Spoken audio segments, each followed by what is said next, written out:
આકાશવાણી સમાચાર પ્રવેશ અડિયેચા વાંચે છે. મુખ્ય સમાચાર. પ્રધાનમંત્રી નરેન્દ્ર મોદીએ ભારપૂર્વક જણાવ્યું કે ભારત શાંતિ અંગે જે બોલે છે તે સમગ્ર વિશ્વ સાંભળે છે.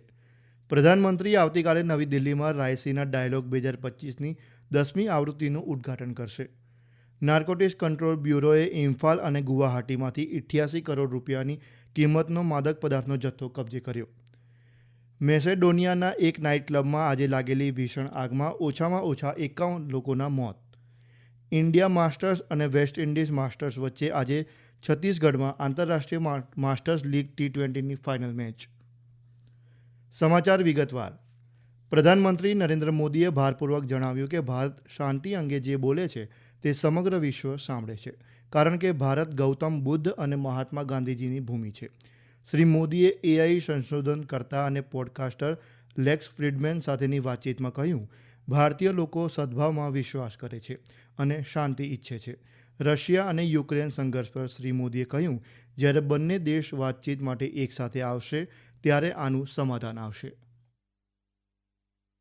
दुनिया कितनी ही आपके साथ खड़ी क्यों न हो जाए, युद्ध भूमि में कभी भी परिणाम नहीं निकलने वाला है. परिणाम तो टेबल पर ही निकलने वाला है, और टेबल पे परिणाम तब निकलेगा जब उस टेबल पर यूक्रेन और रशिया दोनों मौजूद होंगे. पूरी दुनिया यूक्रेन के साथ बैठ करके कितनी माथापच्ची कर ले, उसे परिणाम नहीं आता है. दोनों पक्षों का होना जरूरी है. ભારત અને ચીનના સંબંધ પર શ્રી મોદીએ કહ્યું, બંને દેશના સંબંધ નવા નથી, પરંતુ પ્રાચીન કાળથી સાંસ્કૃતિક અને સભ્યતા સંબંધ રહ્યા છે. તેમણે કહ્યું, ભારત અને ચીને એક સાથે મળીને વૈશ્વિક કલ્યાણ માટે યોગદાન આપ્યું છે. પ્રાચીન કાળથી ભારત અને ચીન વચ્ચે સંઘર્ષનો ઇતિહાસ નથી રહ્યો. બંને દેશ વચ્ચે મજબૂત સંબંધ ભવિષ્યમાં પણ યથાવત રહેશે તેવો શ્રી મોદીએ વિશ્વાસ વ્યક્ત કર્યો હતો. हमारी कोशिश है कि हमारे जो डिफरेंसेस हैं डिस्प्यूट में ना बदले, उस दिशा में हमारा प्रयास रहता है. उसी प्रकार से हम डिस्कॉर्ड नहीं, डायलॉग इसी पर बल देते हैं. तो 2020 में जो सीमा पर जो घटनाएं घटी, उसके कारण हमारे बीच स्थितियां काफी दूरी की बन गई. लेकिन अभी राष्ट्रपति श्री के साथ मेरा मिलना हुआ, उसके बाद सीमा पर जो चीजें थी उसमें अब नॉर्मल से आ चुकी हैं. 2020 के पहले की स्थिति में हम लोग अब काम कर रहे हैं. ન્યૂઝીલેન્ડના પ્રધાનમંત્રી ક્રિસ્ટોફર લક્સન આજે બપોરે ભારતના 5 દિવસના પ્રવાસે નવી દિલ્હી પહોંચ્યા છે. તેમની સાથે એક ઉચ્ચસ્તરીય પ્રતિનિધિ મંડળ પણ છે. હવાઈ મથક પર કેન્દ્રીય મત્સ્ય ઉદ્યોગ, પશુપાલન અને ડેરી રાજ્યમંત્રી પ્રોફેસર SP સિંહ બઘેલે શ્રી લક્સનનું સ્વાગત કર્યું હતું. વિદેશ મંત્રાલયે એક નિવેદનમાં જણાવ્યું કે પ્રધાનમંત્રી નરેન્દ્ર મોદી આવતીકાલે ન્યૂઝીલેન્ડના તેમના સમકક્ષ સાથે બંને દેશના સંબંધના વિવિધ પાસાઓ પર ચર્ચા કરશે. તેઓ રાષ્ટ્રપતિ ભવનમાં રાષ્ટ્રપતિ દ્રૌપદી મુર્મુને પણ મળશે. પ્રધાનમંત્રી નરેન્દ્ર મોદી આવતીકાલે નવી દિલ્હીમાં રાયસીના ડાયલોગ 2025ની 10મી આવૃત્તિનું ઉદ્ઘાટન કરશે. ન્યૂઝીલેન્ડના પ્રધાનમંત્રી ક્રિસ્ટોફર લક્સન ઉદ્ઘાટન સત્રમાં મુખ્ય અતિથિ તરીકે ઉપસ્થિત રહેશે અને તેઓ સંબોધન કરશે. 3 દિવસ ચાલનારો રાયસીના ડાયલોગ કાર્યક્રમ 19 માર્ચ સુધી ચાલશે.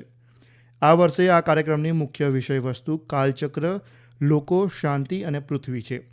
કાર્યક્રમ દરમિયાન વિશ્વના નીતિ નિર્માતાઓ અને ચિંતકો politics interrupted, shifting sands and rising tides, resolving the green trilemma, who, where and how તથા digital planets, agents, agencies and absences જેવા 6 મુખ્ય વિષય પર વિચાર વિમર્શ કરશે. રાયસીના ડાયલોગ ભારતની ભૂ રાજનીતિ અને ભૂ અર્થશાસ્ત્ર પરનો મુખ્ય કાર્યક્રમ છે, જે વૈશ્વિક સમુદાયના વર્તમાન પડકારને પહોંચી વળવાના માર્ગ પર મંથન કરે છે. ભારત અને ન્યૂઝીલેન્ડે વ્યાપક અને પરસ્પર રીતે લાભદાયી મુક્ત વેપાર સમજૂતી માટે વાટાઘાટો શરૂ કરવાની જાહેરાત કરી છે. તેની શરૂઆત આજે નવી દિલ્હીમાં કેન્દ્રીય વાણિજ્ય અને ઉદ્યોગ મંત્રી પિયુષ ગોયલ અને ન્યૂઝીલેન્ડના વેપાર તથા રોકાણ મંત્રી ટોડ મેકલે વચ્ચે યોજાયેલી બેઠકથી થઈ છે. નાર્કોટિક્સ કંટ્રોલ બ્યુરો NCBએ ઇમ્ફાલ અને ગુવાહાટી વિસ્તારમાંથી 88 કરોડ રૂપિયાની કિંમતની મેથામ્ફેટામાઇન ગોળીઓનો મોટો જથ્થો કબજે કર્યો છે. તેમજ આ મામલે આંતરરાષ્ટ્રીય માદક પદાર્થ જૂથના 4 સભ્યોની પણ ધરપકડ કરી છે. આ મામલે સામેલ અન્ય લોકોને પકડવા માટેની તપાસ ચાલી રહી છે. ગૃહ મંત્રાલયે જણાવ્યું કે 13 માર્ચે આ અભિયાન દરમિયાન એનસીબીની ટીમે ઇમ્ફાલ વિસ્તારમાંથી 102 કિલો અને ગુવાહાટી વિસ્તારમાંથી અંદાજે 8 કિલો મેથામ્ફેટામાઇન ગોળીઓનો જથ્થો કબજે કર્યો હતો. કેન્દ્રીય ગૃહમંત્રી અમિત શાહે સોશિયલ મીડિયા સંદેશ પર એનસીબીના પ્રયાસની પ્રશંસા કરી છે. તેમણે માદક પદાર્થયુક્ત ભારતના નિર્માણ માટે મોદી સરકારની પ્રતિબદ્ધતાનો પણ પુનરોચ્ચાર કર્યો હતો.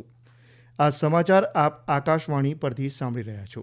આ સમાચાર આપ અમારી YouTube channel AIR news Gujarat પર પણ સાંભળી શકશો. વધુ સમાચાર માટે અમારી વેબસાઇટ newsonair.gov.in/gujarati અને અમારા એક્સ હેન્ડલ AIR_news_ABAD ને ફોલો કરશો.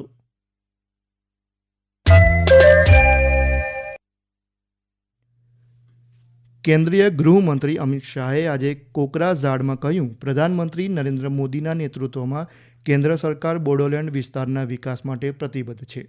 કોકરાઝાડ જિલ્લાના ડોટમા ખાતે અખિલ બોડો વિદ્યાર્થી સંઘના 57મા વાર્ષિક સંમેલનમાં મુખ્ય અતિથિ તરીકે સંબોધિત કરતા તેમણે કહ્યું, કેન્દ્ર સરકાર બોડો સમજૂતીની તમામ ધારાઓને પૂર્ણ કરવા પ્રતિબદ્ધ છે. શ્રી શાહે કહ્યું, સમજૂતીની 82% ધારાઓ પહેલાથી જ પૂરી કરવામાં આવી છે, જ્યારે બાકીની ધારાઓને 2 વર્ષમાં પૂર્ણ કરાશે. मुझे याद है 27 जनवरी 2020 को जब बीटीआर शांति समझौते पर हस्ताक्षर हुए, एक कांग्रेस पार्टी मेरा मजाक उड़ाती थी. ये बोडोलैंड में शांति नहीं होगी और ये समझौता मजाक हो जाएगा. भाइयों बहनों, आज समझौते की 82% शर्तों को आसाम सरकार और दिल्ली सरकार ने समाप्त कर दिया है, समाप्त कर दिया. મેસેડોનિયાના એક નાઇટ ક્લબમાં આજે સવારે લાગેલી ભીષણ આગમાં ઓછામાં ઓછા 51 લોકોના મોત થયા છે, જ્યારે સૌથી વધુ લોકો ઈજાગ્રસ્ત થયાના અહેવાલ છે. આ ઘટના ઉત્તર મેસેડોનિયાના પૂર્વ શહેર કોકનાનીની છે. ક્લબમાં પ્રખ્યાત બેન્ડ DNKના કોન્સર્ટમાં 1500થી વધુ લોકો સામેલ હતા. પ્રધાનમંત્રી હિસ્ટી જાન મિકોસ્કીએ કહ્યું, સરકાર આ મામલે શક્ય તમામ પગલાં ઉઠાવશે. કેન્દ્રીય રમતગમત મંત્રી ડૉક્ટર મનસુખ માંડવિયાએ આજે ગુજરાતના અમદાવાદમાં ફિટ ઇન્ડિયા સન્ડે ઓન સાયકલનું નેતૃત્વ કર્યું. સમગ્ર દેશના લોકો આ કાર્યક્રમમાં ઉત્સાહભેર ભાગ લઈ રહ્યા છે. ભારતીય રમતગમત સત્તામંડળ ગાંધીનગર દ્વારા યોજાયેલા આ કાર્યક્રમમાં અંદાજે 650 સાયકલ સવારે ભાગ લીધો હતો અને પેરાલિમ્પિયન ખેલાડી ભાવના ચૌધરીએ આ રેલીનું પ્રસ્થાન કરાવ્યું હતું. सारे देश में फिट इंडिया मूवमेंट आगे बढ़ रही है. संडे ऑन साइकिल धीरे धीरे धीरे एक कल्चर बनने लगा है. 5000 से अधिक डेस्टिनेशन पर डॉक्टर्स के द्वारा आज संडे ऑन साइकिलिंग करके फिट इंडिया का संदेश दे रहे हैं. આંતરરાષ્ટ્રીય માસ્ટર્સ લીગ T20ની ફાઇનલ મેચ હમણાં ઇન્ડિયા માસ્ટર્સ અને વેસ્ટ ઇન્ડિઝ માસ્ટર્સ વચ્ચે રમાઈ રહી છે.